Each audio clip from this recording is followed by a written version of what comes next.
அஸ்ஸலாமு அலைக்கும்.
السلام عليكم ورحمة الله وبركاته.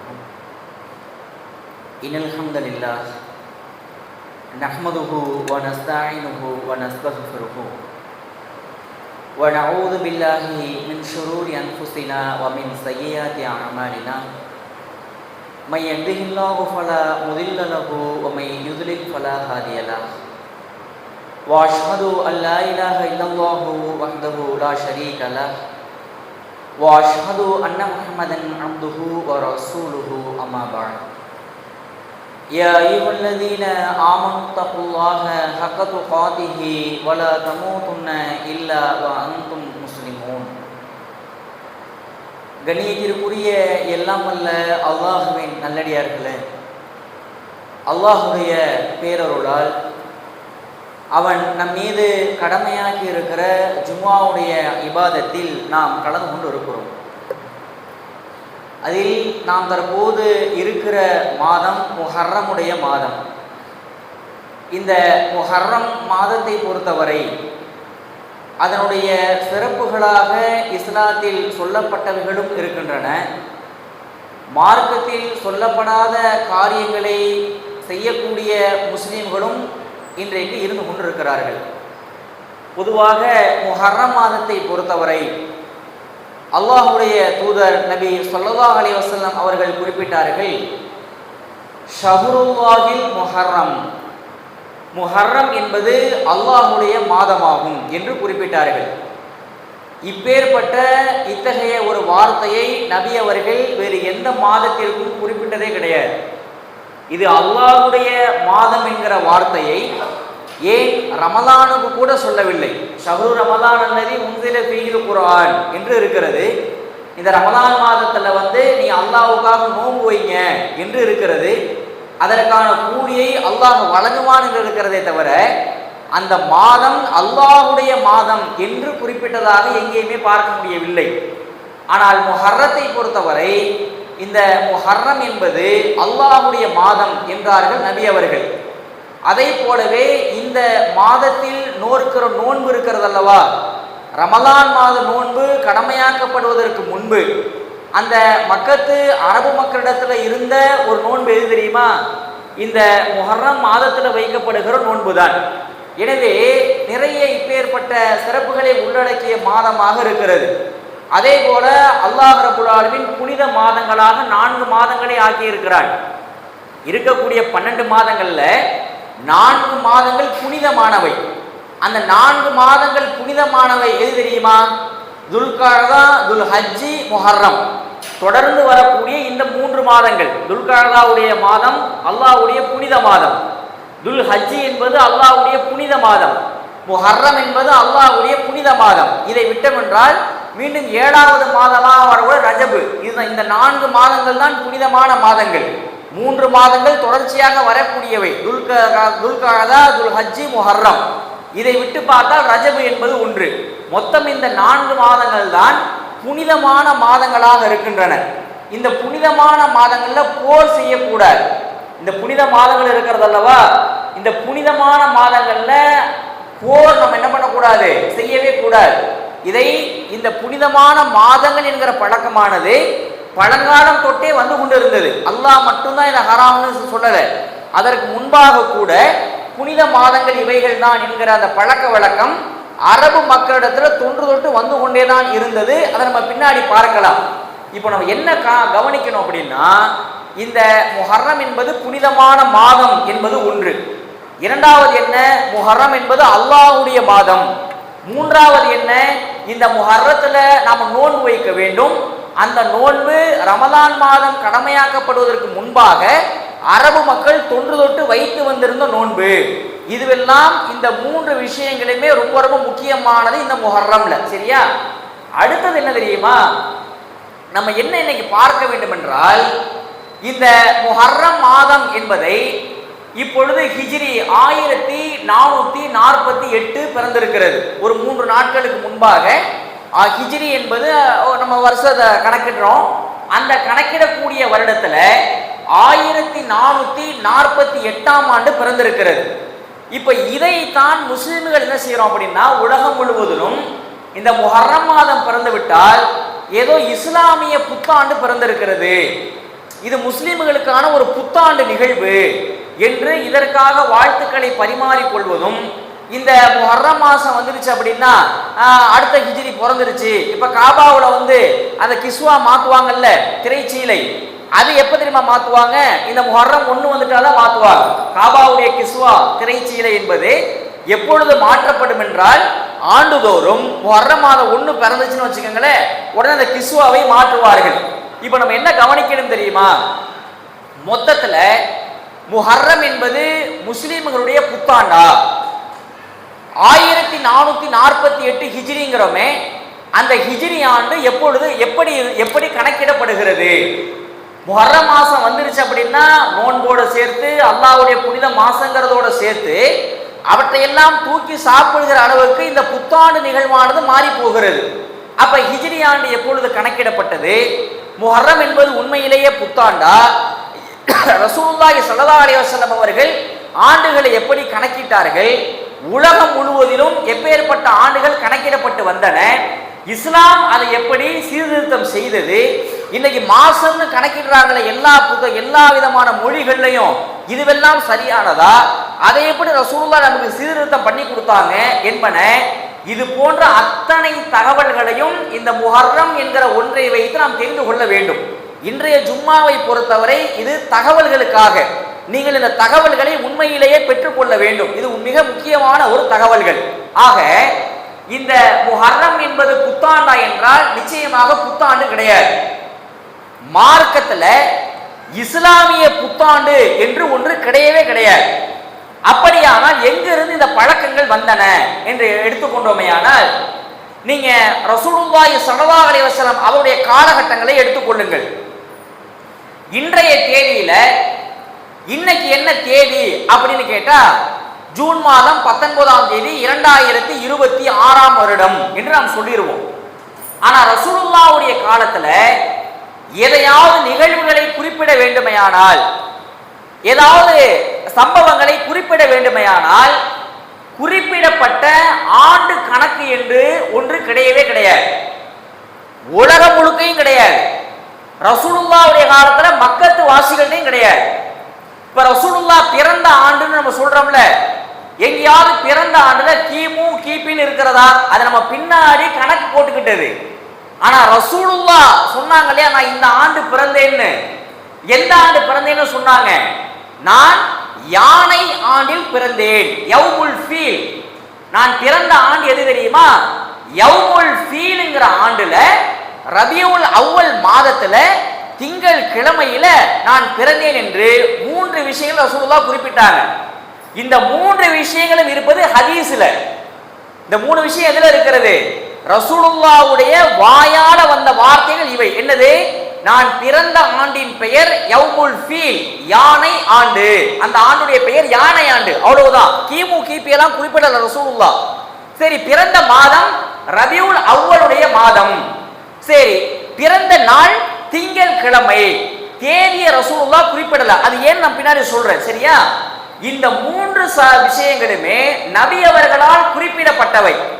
உலகத்துல எங்கேயுமே இந்த கிமு கிபின்னு போடக்கூடிய வழக்கங்கள் எல்லாம் 15ஆம் நூற்றாண்டுகளுக்கு முன்னாடி உலகத்துல எங்கேயுமே கிடையாது. இன்னைக்கு நம்ம 2026ல இருக்கிறோம். கிபி 1000, கிபி 900, கிபி 800, இதையெல்லாம் எப்படி தெரியுமா கணக்கு போடுறாங்க? அவர்கள் வாழ்ந்த காலகட்டத்தை இன்னைக்கு இருக்கக்கூடிய கிபிக்கு கன்வெர்ட் பண்ணி சொல்றாங்க. இப்ப ரசூலுல்லாஹ் என்ன சொன்னாங்க? யானை ஆண்டுல பிறந்தேன்னு தானே சொன்னாங்க. நல்லா கவனிச்சுக்கிட்டே வாங்க. யானை ஆண்டுல ரசூலுல்லாஹ் பிறந்தேன்னாங்க. ஆனா இன்னைக்கு நீங்க புத்தகத்தை எடுத்து படிச்சு பாத்தீங்கன்னா யானை ஆண்டுக்கு பிராக்கெட்ல போட்டு கிபி 570ஆம் ஆண்டு மக்காவில் பிறந்தார்கள் அப்படின்னு சொல்லியிருப்பாங்க. கிபி 570 எப்படி நம்ம கண்டுபிடிச்சோம்? ரசூலுல்லாஹ் கிபி 570 தான் சொல்லல, சஹாபாக்களும் சொல்லல. எப்படி நம்ம கண்டுபிடிச்சோம்னா, அந்த ஹிஜ்ரி ஆண்ட கணக்கிடுறப்ப அந்த வருஷத்தை கணக்கு போட்டு, ஓ அன்னைக்கு இது கிபி 570 ஒரு கணக்கு இருக்கிறது. அந்த கணக்குக்குள்ள நம்ம போக வேண்டாம். அந்த கணக்கை கண்டுபிடிச்சு தான் கிபி 570 சொல்லுகிறோமே தவிர, நபி அவருடைய வாயால வந்த வார்த்தை யௌமுல் ஃபீல், யானை ஆண்டு. இப்படித்தான் அன்னைக்கு கணக்கிடுவாங்க ஆண்டுகளை எல்லாம். கிமு கிபிங்கிறதெல்லாம் கிடையவே கிடையாது. அதெல்லாம் ரொம்ப பின்னாடி 15ஆம் நூற்றாண்டுக்கு பின்னாடி வந்தது. ரோமாபுரி மன்னர்கள் இருந்தாங்க இல்லையா, அவர்களுக்கு பின்னாடி வாட்டிகன் சிட்டியில உட்கார்ந்து எப்படி நம்ம ஆண்ட கணக்கு போடலாம் அப்படின்னு சொல்லி கண்டுபிடிக்கப்பட்டது. இன்னும் நீங்க ஹதீஸ்களை எடுத்து பார்த்தால், இப்போ பத்ர் போர் இருக்கிறது. பத்ர் போர் நடந்த ஆண்டு எது அப்படின்னு நம்மகிட்ட கேட்டோம்னு வச்சுக்கோங்களேன், ஹிஜ்ரி 2 அப்படின்னு நம்ம சொல்லுவோம். ஏன்னா 2ஆம் ஆண்டு பத்ர் போர் நடந்தது. எங்கேயாவது ஹதீஸ்ல காட்டுங்க பத்ர் போர் நடந்த ஆண்டு ஹிஜ்ரி 2 எங்கேயாவது எடுத்து காட்டுங்க ஹதீஸ்ல. எங்கேயும் இருக்காது. ஏன்? அந்த ஆண்ட ரசூலுல்லாஹ் எப்படி தெரியுமா சொல்லுவாங்க? ஏன்னா அன்னைக்கு ஹிஜ்ரியே நமக்கு கணக்கிடப்படல. ரசூலுல்லாஹ் உயிரோட இருந்த வரைக்கும் கிமு கிபியும் கணக்கு பண்ணப்படல, ஹிஜ்ரியும் கணக்கில் எடுத்துக்கொள்ளப்படவே இல்லை. அப்ப ரசூலுல்லாஹ் அந்த ஆண்டை எப்படி தெரியுமா சொல்லுவாங்க? பத்ருடைய ஆண்டு, யௌமுல் பத்ர், அது பத்ருடைய ஆண்டு. ஹதீஸ் நீங்க படிச்சு பாத்தீங்கன்னா ரொம்ப ஆழமா படிச்சுன்னு ஒரு விஷயம் புரியும். பத்ர் ஆண்டில் நாங்கள் எல்லாம் இந்த மாதிரி இந்த இடத்துக்கு வந்தோம். பத்ர் போர் நடந்த ஆண்டில் ரசூலுல்லாஹ் நான் இந்த இடத்துல சந்திச்சேன். பத்ர் போர் நடந்த ஆண்டுல ரசூலுல்லாஹ் எங்களுக்கு இந்த gift கொடுத்தாங்க. பத்ர் போர் நடந்த ஆண்டுங்கிறதா ஹதீஸ்ல அரபில உள்ளது. ஹிஜ்ரி 2ங்கிறதுலாம் அரபி கிடையாது. ஹிஜ்ரி 2ங்கிறது ரசூலுல்லாஹ்வோட சொல்லப்படவும் இல்லை. அதெல்லாம் நம்ம கணக்கு போட்டு ரசூலுல்லாஹ் வந்த 2ஆம் ஆண்டு, அப்ப மதீனாவுக்கு வந்தாங்க இல்லையா, அதான் ஹிஜ்ரத், அதுல இருந்து வந்ததுதான் ஹிஜ்ரி. எனவே 2ஆம் ஆண்டு ஹிஜ்ரி 2ன்னு சொல்லிருங்கன்னு நாம சொன்னதே தவிர ரசூலுல்லாஹ் சொன்னது கிடையாது. இன்னும் நீங்க நிறைய ஆதாரங்கள் ஹதீஸ்கள்ல பார்க்கலாம். அதே மாதிரி ரசூலுல்லாஹி ஸல்லல்லாஹு அலைஹி வஸல்லம் அவங்க ஹுதைபியா உடன்படிக்கையில கையெழுத்திட்டார்கள். ஹுதைபியாவுடைய உடன்படிக்கை எப்ப நடந்துச்சு? வரலாற்று மாணவர்கள் நிறைய இருந்தீங்கன்னா உங்களுக்கு தெரியும். இப்ப நீங்க பதில் சொல்லுங்க ஹிஜ்ரி 6 அப்படின்னு. தெரிஞ்சோ தெரியலையோ, ரைட்டா? ஹிஜ்ரி 6ல ஹுதைபியா நடந்தது. இந்த ஹிஜ்ரி 6ங்கிறது ஹுதைபியாங்கிறது ஹதீஸ்ல கிடையாது. ஹுதைபியா ஆண்டு என்றுதான் கணக்கிடப்பட்டிருக்கும் ஹதீஸ்ல. ஹிஜ்ரி 6ங்கிறது நாம பின்னாடி கணக்கு போட்டது. அப்ப நீ என்ன தெரியுமா ஒண்ணு கவனிக்கலாம், ரசூலுல்லாஹி ஸல்லல்லாஹு அலைஹி வஸல்லம் அவர்கள் உயிரோடு வாழ்ந்த காலம் வரை எண்ணிக்கையினால் எந்த ஆண்டுகளும் குறிப்பிடப்படவே இல்லை.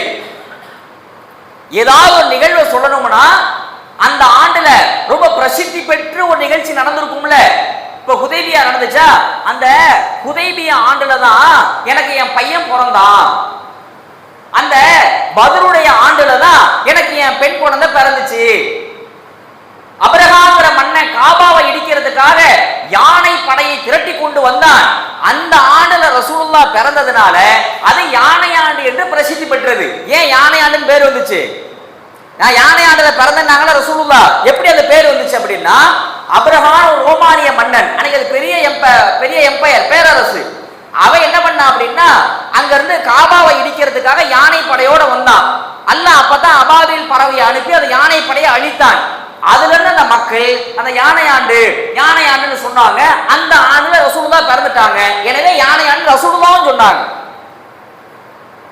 இப்படி ஹதீஸ்ல எடுத்து பாத்தீங்கன்னா எண்ணிக்கையினால் எந்த ஆண்டுகளுமே குறிப்பிடப்பட்டிருக்காது.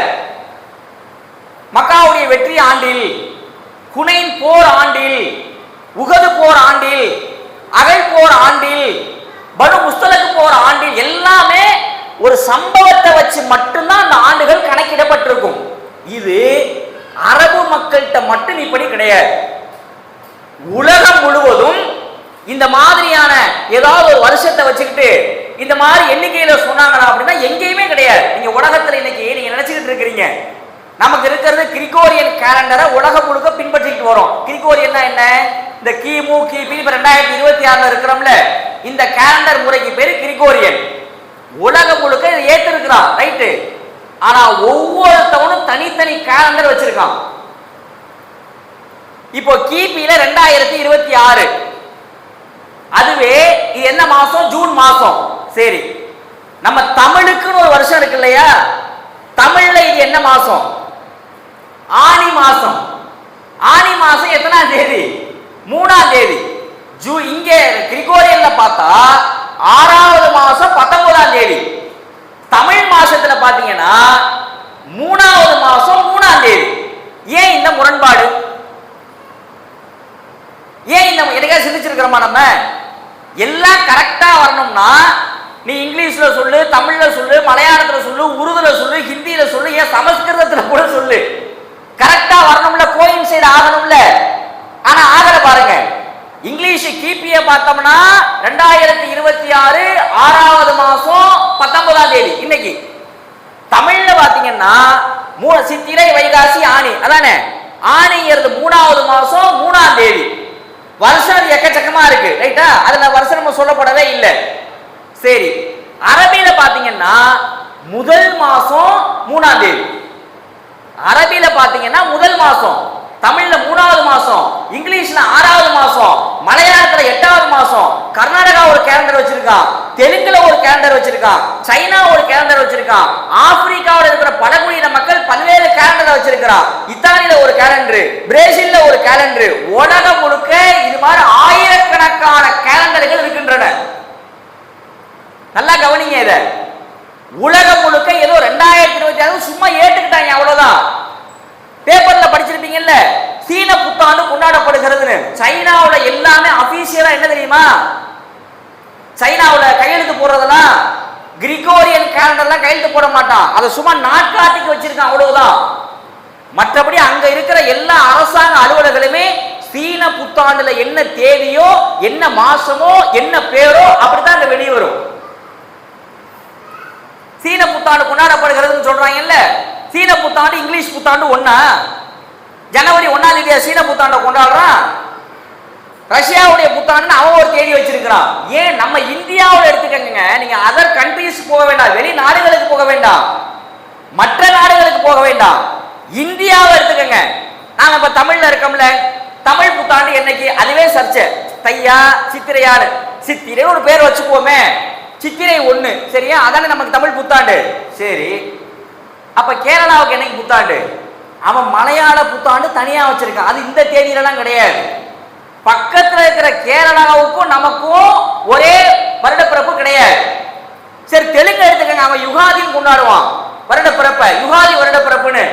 அவனுக்குன்னு அவன் ஒரு 12 மாசத்தை போட்டு அவன் ஒரு தனி கேலண்டர் வச்சிருக்கான். கர்நாடகாக்காரன் அவன் ஒரு தனி கேலண்டரு. நீங்க வட மாநிலங்களுக்கு போனீங்கன்னு வச்சுக்கோங்க, அவன் வச்சிருக்கிற பேர்லாம் பார்த்துருக்கீங்களா? விசு வேற பேரு, மாசத்துடைய பெயரு ஸ்ரவண மாதம், விசு மாதம் அப்படின்னு அவன் ஒரு தனி கேலண்டர். குஜராத்ல ஒரு கேலண்டர். இந்தியாவுக்குள்ளே 100 கேலண்டர் இருக்கிறது. இந்தியாவுக்குள்ளேயே 100 கேலண்டர்கள் இருக்கின்றன. அப்படியானால் இது என்னடா, அது உலகம் முழுக்க ஒரு மாநிலத்துக்கு மத்தியிலேயே இவ்வளவு கேலண்டர் இருக்கு. இந்தியாங்கிறது ஒரு நாடு, கிரிகோரியனை விட்டுருவோம், கிமு கிபிய. இந்தியாவுக்குன்னு எல்லா மக்களுக்குமான ஒரு கேலண்டர் இருக்குன்னு பார்த்தா அப்படி கூட கிடையாது. தமிழுக்கு ஒன்று இருக்கிறது. தமிழ்ல என்ன பேர் மாசம்? சித்திரை, வைகாசி, ஆனி, ஆடி, இதான. கேரளாவில் எப்படி பேர் வரணும்? அப்படியே தமிழ்ல கொஞ்சம் ஒரு மாதிரி சுழட்டி சித்திரா, வைகாசா, ஆனா அப்படின்னு வரணும். அப்படியெல்லாம் வராது. மலையாள மாதங்களுக்கான பெயர்களே வேற, கர்நாடகாவுடைய மாதங்களுக்கு பெயர்கள் வேற, தெலுங்கு அதனுடைய பெயர்கள் வேற, வட மாநிலத்தில் கொண்டாடப்படுகிற மாதங்களின் பெயர்கள் எல்லாம் வேற. அப்ப என்ன நம்ம புரியணும் தெரியுமா? இந்த விஷயத்தை புரிஞ்சுக்கங்க. இதான் அவங்களை சுத்தி காட்டினது. உலகம் முழுவதும் ஒரே கேலண்டர் முறையானது இன்றைக்கும் பின்பற்றப்படவே இல்லை. இன்றைக்கும் பின்பற்றப்படவில்லை. ரோமானிய பேரரசு உலகம் முழுக்க பெரிய பகுதிகளை ஆண்டான். அங்க என்ன தெரியுமா பண்ணனா, இது என்னடா, அது உலகம் முழுக்க ஒரு பொதுவான காலண்டர் வேணும்னு சொல்லி நம்ம எப்ப இருந்து கணக்கு போடலாம்? உலகம் தோன்ற வருஷத்துல இருந்து கணக்கு போட்டோம்னா என்ன ஆகுறது நமக்கு தெரியாது.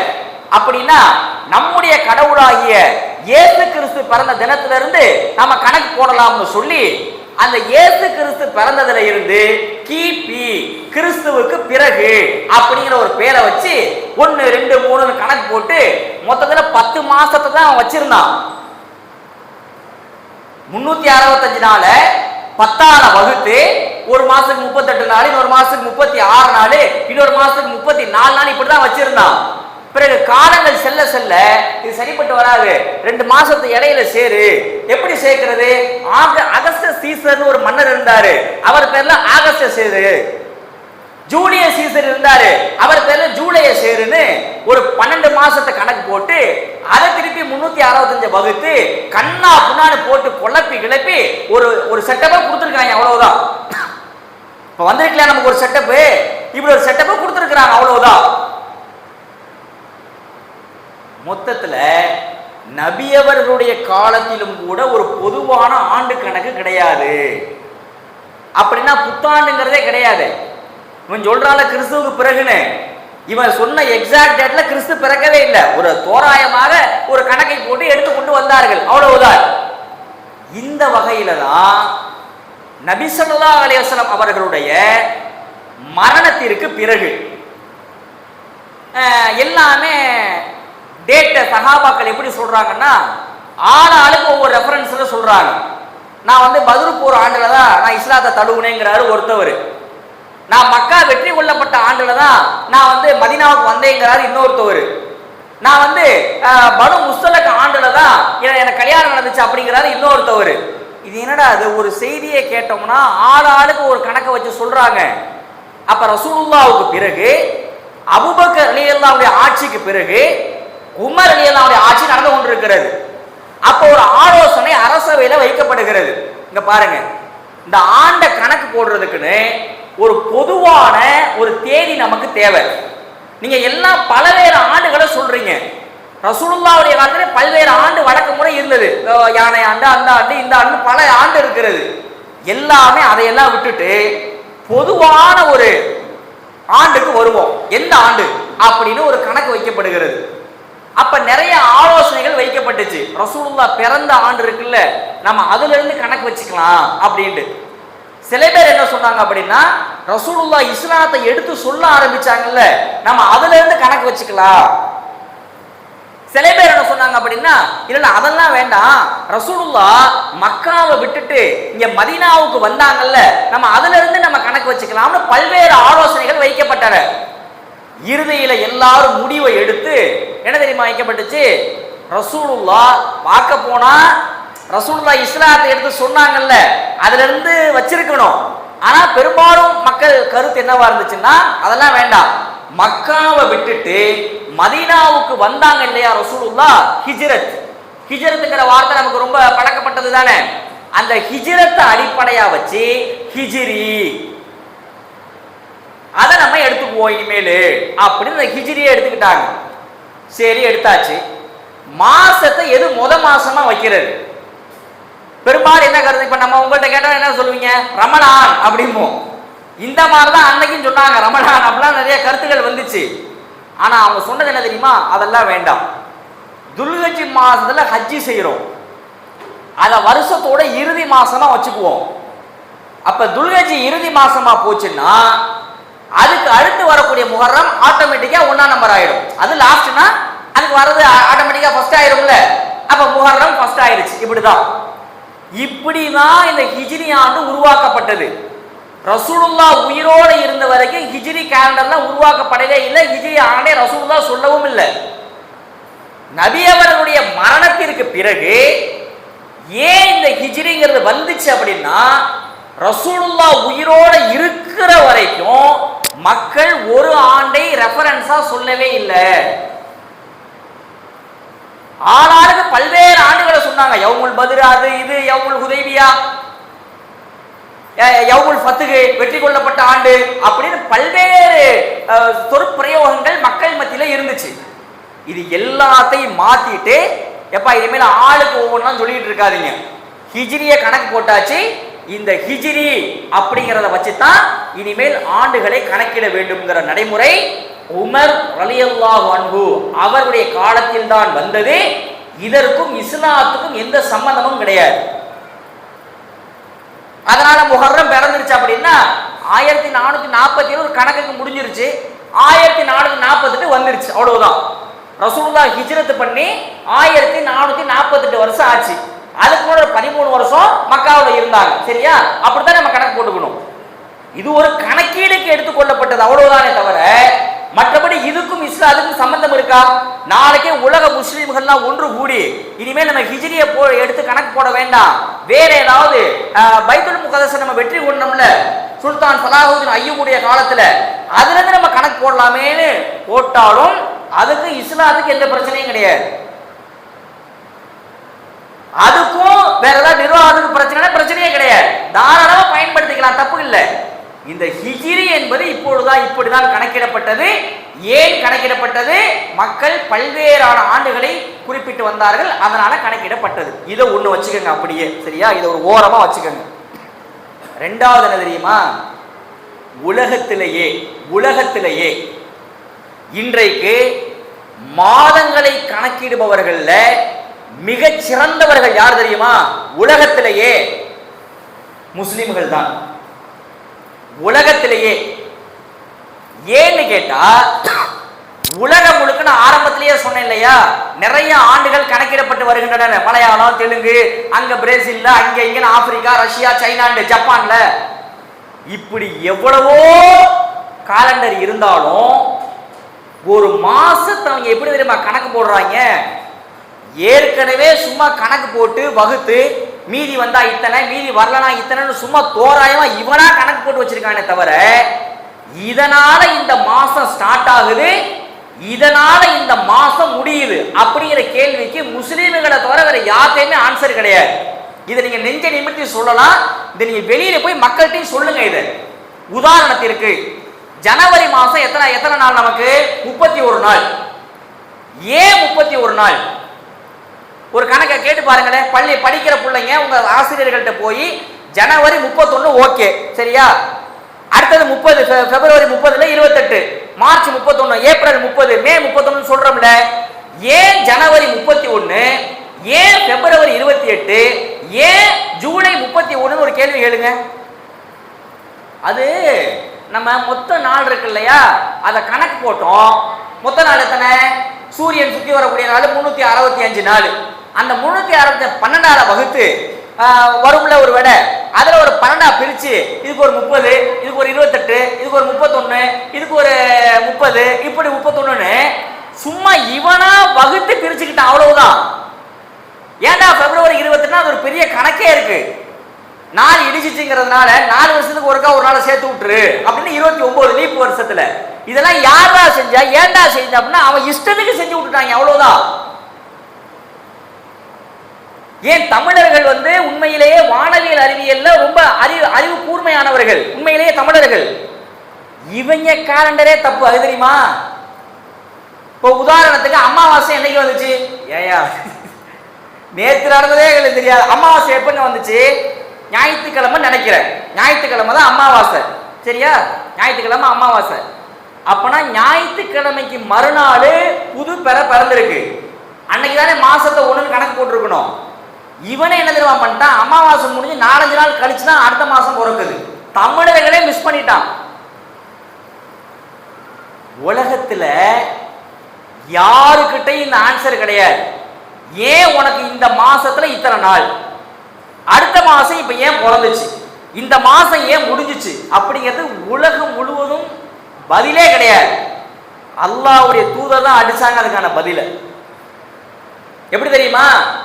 என்னைக்கு பண்ண சீர்திருத்தம் தெரியுமா? ரசூலுல்லாஹி ஸல்லல்லாஹு அலைஹி வஸல்லம் அவங்க மக்கா வெற்றி முடிஞ்சு நல்லா கவனிங்க. இது என்ன மாசம்னு கேட்டா சில பேர் சொல்றாங்க ரபியுல் அவ்வல்னு, சில பேர் ரபியுல் ஆகிருங்கிறாங்க, சில பேர் முஹர்ரம்ங்கிறான், சில பேர் ரஜபுங்கிறான். யாரு? முஸ்லிம்கள் மத்தியிலேயே அங்க மக்கள் கருத்து. அப்ப ரசூலுல்லாஹ் என்ன தெரியுமா பண்ணாங்க? நான் ஒரு மாசத்தை கேட்டா எல்லாம் அரபு தான் பேசுறீங்க. இவர் ஒரு மாசங்கிறாரு, அவர் ஒரு மாசங்கிறாரு, இவர் ஒரு மாசங்கிறாரு. அதுக்கு என்ன காரணம் தெரியுமா? அரபுகள் என்ன தெரியுமா செய்வாங்க? நான் ஆரம்பத்தில் சொன்ன 4 மாசம் போர் பண்ண கூடாதுன்னு, இந்த போர் பண்ண கூடாதுங்கிறதுனால இவன் என்ன தெரியுமா பண்ணுவான்? போர் பண்ண வேணாம், ஆனா இப்ப போனா நிறைய கொள்ளை அடிக்கலாம் அப்படின்னு நினைச்சான்னு வச்சுக்கோங்க. முஹர்ரம் 5 நாள் தான் ஆயிருக்கும், இன்னும் 5 நாள் இருக்கு. ஆனா காபாவுடைய அந்த மேட்டில் நின்று அறிவிப்பு செய்வாங்க, முஹர்ரம் மாதம் இந்த வருஷம் 5 நாளோட முடிஞ்சு போச்சு அப்படின்றான். அப்படின்னா அடுத்த சஃபர் வந்துடும்.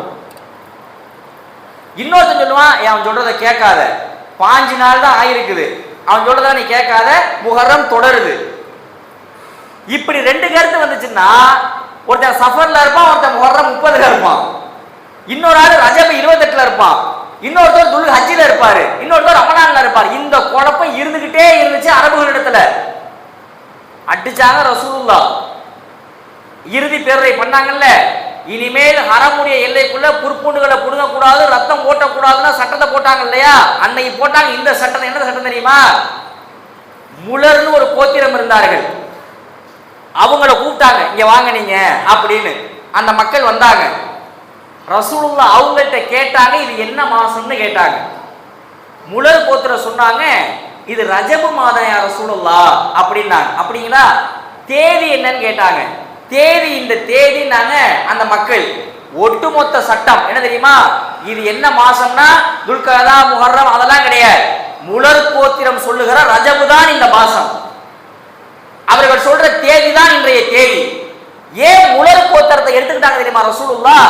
அவர்கள் கொள்ளையடிக்கிற தொழிலை செய்து வந்தவர்கள், தங்கி கொள்ளையடிக்கிற தொழிலை செஞ்சுட்டு வந்தாங்க. ஆனால் மாசத்தை கணக்கு பண்றதுல ரொம்ப நேர்மையானவர்கள். 4 மாசம் போர் பண்ண கூடாதுன்னா போர் பண்ண போக மாட்டாங்க, கரெக்டா ஃபாலோ பண்ணாங்க.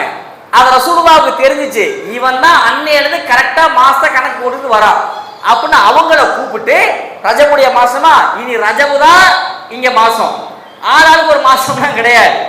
தேதி என்னப்பா? இதுதான் தேதி, 28ங்கிறாரு, 29 பெற பார்த்துக்கங்கட்டாங்க ரசூலுல்லாஹ். இப்படி இந்த ஒரு திட்டம் இருக்கு இல்லையா, வரலாறுல குறிச்சு வச்சுக்கிறீங்க. உலகத்துல எந்த தலைவனும் செஞ்சது கிடையாது. அதே மாதிரி ரமலான் 29, ஏன்பா 29 நோன்பு அப்படின்னு உங்கள்கிட்ட கேட்கிறேன், நீங்க என்ன பதில் சொல்லுவீங்க? பெற தெரிஞ்சிருச்சு, சோ ஷவ்வால் பிறந்துருச்சு. ஷவ்வால் 30ங்கிறீங்க, ஏங்க ஷவ்வால் 30? நேற்று பெற தெரியல, அதனால 30 கணக்கு போட்டுக்கிட்டோம். நாளைக்கு என்னது? ஷவ்வாலுக்கு அடுத்த மாசம் துல்காதா. 29வது நாள் பிறை பார்த்து பிறை தெரிந்தால் அடுத்த மாதம், 29 நாள் பிறை பார்த்து பெற தெரியலனா 30 கணக்கு போட்டுக்கிட்டு 31 போகக்கூடாது, 1 வந்துடணும். 28 வரக்கூடாது, 31 வரக்கூடாது.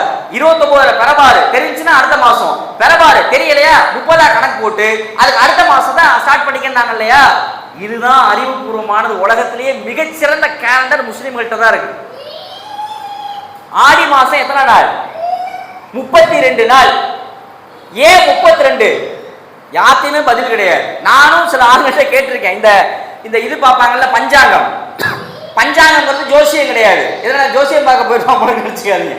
பஞ்சாங்கம்ங்கிறது ஜோசியம் கிடையாது, அது கணக்கு போடுறது. அவங்கள்ட்ட போய் ஏங்க அமாவாசை முடிஞ்சு போச்சு அப்படின்னா நாளைக்கு அடுத்த மாசம் தானே பிறக்கணும், எங்கெங்க 5 தேதி ஆச்சு இன்னும் பிறக்கணும்னு கேட்டா, ஆமா தம்பி இடையில ஏதோ அதெல்லாம் காலப்போக்கில் தப்பா போயிருச்சு, நீங்க தான் தம்பி கரெக்டா அதை ஃபாலோ பண்றீங்க அவர் சொல்ற வார்த்தை.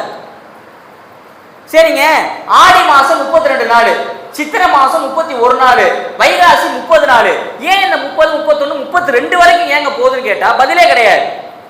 ஏதோ கணக்கு போட்டாங்க போயிட்டு இருக்கு, அவ்வளவுதான். ஆனால் நம்ம இடத்துல என்ன இருக்கிறது? ஏங்க ரமணான் 29 கேட்டா அவர் பதில் சொல்லுவார். என்ன பதில் சொல்லுவாரு? பெற தெரிஞ்சிருச்சு அதனால 29. ஏப்பா துளுவச்சி 30 நாள், பெற தெரியல அதனால 30 நாள், அடுத்து முஹர்ரம் வந்துடும். பாருங்க எவ்வளவு ஒரு சிஸ்டமேட்டிக் பார்த்தீங்களா. இதை நம்ம அறிஞ்சு கொள்ளணும். ஏன் உலகத்துடைய கேலண்டர் முறையையும் நீங்க அறிந்து கொள்ள வேண்டும். அதுல வரக்கூடிய மாசம் இருக்குல்ல, அந்த மாசத்துல ஏண்டா 30, ஏண்டா 2, ஏன் 1ன்னு கேட்டா நம்மள்கிட்ட மட்டும்தான் உலகத்திலே பதில் இருக்கு. யாத்தையாவது போய் இன்னைக்கு இங்க சபையை கொண்டு வாங்க, டிசம்பர் மாசம் ஏன் 31 நாள் கணக்கு சொல்லுப்பா அப்படின்னு கேட்டா பதில் சொல்லுவான். அவன் இதுதான் சொல்லுவான். என்னது கணக்கு போட்டோம் மீதி வந்துச்சு அதனால 31 சேர்த்து, இவனா சேர்த்துக்கிட்டான் அவ்வளவுதான். ஆனால் இஸ்லாத்தில் அப்படி கிடையாது. எனவே கவனிங்க, இந்த முஹர்ரம் என்பது இஸ்லாமிய புத்தாண்டா என்றால் கிடையாது. அது நிர்வாக வசதிகளுக்காக உமர் ரலியல்லாஹு அன்ஹு அவருடைய காலத்துல ஏற்பாடு செய்யப்பட்ட ஒன்று. எதுல இருந்து கணக்கு போட்டாங்க? கரெக்டா ரசூலுல்லாஹ் ஹிஜ்ரத் வந்தாங்க இல்லையா, வந்த தேதி ரபியுல் அவ்வல் 12. ஆனா இவங்க கணக்கு போட்டது முஹர்ரத்துலதான் கணக்கு போட்டுக்கிட்டாங்க. இதெல்லாம் நம்முடைய வசதிகளுக்காக உள்ளது.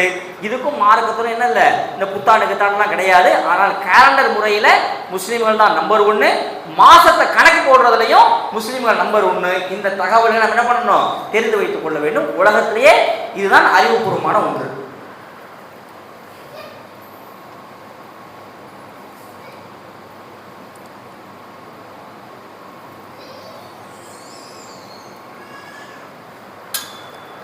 அல்ஹம்துலில்லாஹி ரப்பில் ஆலமீன். எல்லாம் வல்ல அல்லாஹ்வின் நல்லடியார்களே, 2 செய்திகள் சுருக்கமாக.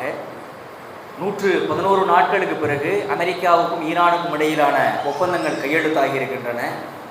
இது ஏதோ ஒரு சாதாரண ஒப்பந்தம் கிடையாது. முஸ்லீம்கள் அல்லாஹ்வுடைய ஒரு பெரும் உதவியை கொண்டு ஒரு வரலாறே மாற்றி எழுதப்பட்டிருக்கிறது. எங்கேயுமே அமெரிக்கா 111 நாட்கள் கெஞ்சி கூத்தாடி இப்பேற்பட்ட ஒரு ஒரு அமைதி ஒப்பந்தத்துக்கெல்லாம் வந்ததே கிடையாது. அவன் பாட்டுக்கு போவான், அடிப்பான், அந்த நாட்டை பிடிப்பான். இதுதான் அமெரிக்காவுடைய வரலாறு கடந்த 75 ஆண்டுகளாக, 2ஆம் உலகப் போருக்கு பின்பு. ஆனால் முதன்முறையாக ஈரான் அடித்த அடியில பயங்கரமா அடிக்கிறாங்க, நமக்கு தான் ரொம்ப சேதம்னு சொல்லி அவர்கள் ஈரான் போட்ட அத்தனை நிபந்தனைகளுக்குமே ஒத்துக்கொண்டு விட்டார்கள். 2க்கு ஈரான் சும்மா ஒத்துருந்துருக்கிறாங்க, நாங்க நியூக்ளியர் வார நாங்க ரெடி பண்ணல அப்படிங்கிற அந்த ஒரே ஒரு இதுக்கு தான் ஈரான் ஒத்துக்கொண்டிருக்கிறத தவிர மீது எல்லாவற்றிற்குமே ஈரான் போட்ட நிபந்தனைகளுக்கு அமெரிக்கா ஒத்துக்கொண்டு நேற்று எலக்ட்ரானிக்ல சைன் பண்ணிட்டாங்க. இன்னும் 60 நாட்களுக்குள்ள இறுதி ஒப்பந்தங்கள் கையெழுத்தாகும். இது மிகப்பெரிய வெற்றி உலக அளவுல. ஈரான் நினைத்தால் ஹார்முஸை மூடுனுச்சு அப்படின்னா உர தட்டுப்பாடு வரும், கச்சா எண்ணெய் தட்டுப்பாடு வரும், பெட்ரோல் தட்டுப்பாடு வரும், டீசல் தட்டுப்பாடு வரும், எரிவாயு தட்டுப்பாடு வரும், உலகமே ஸ்தம்பிக்கும். இதுதான் உண்மை. டீ கடையில பேசுற அரசியல் இன்னைக்கு என்ன தெரியுமா? ஒரு சாதாரணமான RSS சிந்தனை கொண்டு ஒருவர் பேசுகிறார். நான்லாம் கூட என்னமோ நினைச்சம்பா, இவங்களெல்லாம் RSS காரர் பேசுறவர் என்ன தெரியுமா சொல்றாரு? முஸ்லிம்கள் நினைத்தீர்கள் என்றால் உலக நாடுகளையே ஸ்தம்பிக்க வைக்க முடியும் உங்களால். இன்னைக்கு தான் அதை உணர்றேங்கிற.